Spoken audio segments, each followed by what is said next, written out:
Mr. Randy's Wine and Spirits. I am Mr. Randy. Today we're going to be talking about a Scotch, a Speyside single malt Scotch from Speyburn.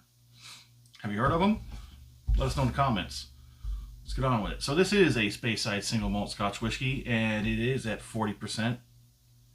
And the price Mr. Randy had out the door was just under 30. I think it was just under 28 to be more precise. So it's a good one. Came in a box. Pretty. Nice green. All the great colors. Nice golden fish up there, you know. That's the Braden Auroch.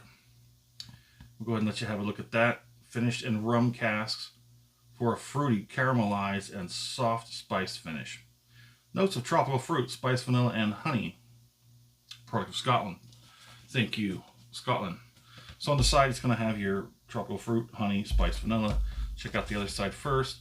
Time dedicated to taste. First aged in bourbon cask and finished in rum cask. So that's kind of a, would you call that a double oaked? Nah, it wouldn't be oak unless a rum cask were oak. The back side, let that sit there for just a second.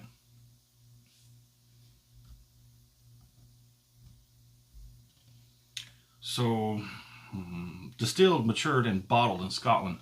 This box has more on it than the other boxes did. The website still comes up kind of short. Anyways, don't need that box anymore. Another one for the bin.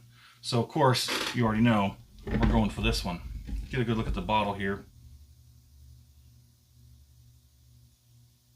Pretty much got everything you saw on the box on the bottle. So let's go ahead and get right to the pour, shall we? I've noticed that these bottles do all kind of have the same weak cork pop. Let's get a look at that. That, my friend, is probably the darkest one I've seen out of the three Speyburns. It's a good color though. I like it. Like that tea or creek water. You guys love that creek water. Under the nose, yes, the rum is going to be the first thing you're going to get. You're going to get that rum, that spiciness, that fruity spiciness of the rum. That sweet fruity spiciness of the rum. That's what you're going to get. That's what you came here for. You came here for the rum. If you're a rum lover and you've never tried a Scotch, I recommend trying this one. Just like I do with the monkey shoulder. I usually recommend the monkey shoulder to bourbon lovers who want to try a Scotch but don't think they're going to like it. Monkey shoulder usually is a win.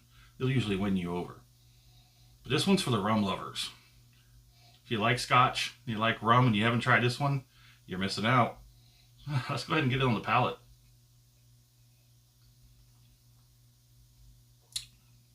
Oh yeah. Oh yeah. Everything in the nose. All that sweet, fruity spiciness is the first thing you're going to get. There's not a whole lot of tingly action going on. That's kind of odd. Maybe it's that rum chilled it out a little bit.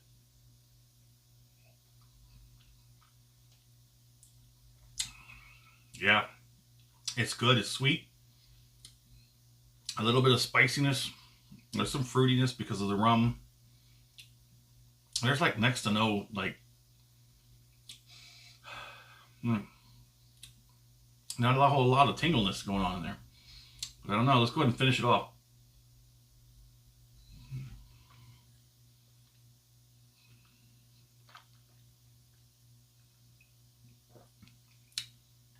Oh yeah. That finish is definitely rum. I mean, you can pick out the Scotch, but that's kind of a thing. I got a lot of that rum. The finish is, I got a little bit of tingliness. It's kind of all over the mouth. No any particular place. It's all over the place. The only place it's not is in the back. The back of the mouth, the upper part of the throat, usually where you get that burn or that Kentucky hug, that warmth. Hasn't showed up yet. Maybe it will, but we're going to move on. So my score for the rum cask finish is going to be a solid 3. Not going to mess around with it. I'm just going to pin it solid 3. Not quite enough for a 4, but yeah, it's a solid 3. Now, I used to drink rum when I was younger. Bourbon was just too much, and that seemed to be the only thing people wanted to get, the Jack Daniels, the Jim Beam. Jim Beam, back then, as well it does today, Jim Beam gives me a headache. But quickly skipped over to rum and drank the heck out of some rum in my younger years. But kind of makes me sound, never mind. So we're moving on. My score, solid 3. My fair price, you know what? I'd probably say in the $25 to $30 range is just fine. Would I buy this again? Quite possibly. I think it's very possible that I might replace this bottle just because it is a rum cask finish Scotch. I think I have 2 other rum finish Scotches. I did it again. Rum finish Scotch. And I really do like the Spey River. That one is pretty nice for a rum finish. It's not as much rum in that one as there is in it. If you really love the rum to take over your Scotch, this is probably the one. So let us know in the comments. Have you tried other rum cask finish Scotch besides the Speyburn or the Speyside? Let me know in the comments. I might put it on my list for a future review. Anyways, thanks for stopping by here at Mr. Randy's Wine and Spirits. I am Mr. Randy. You have a good one.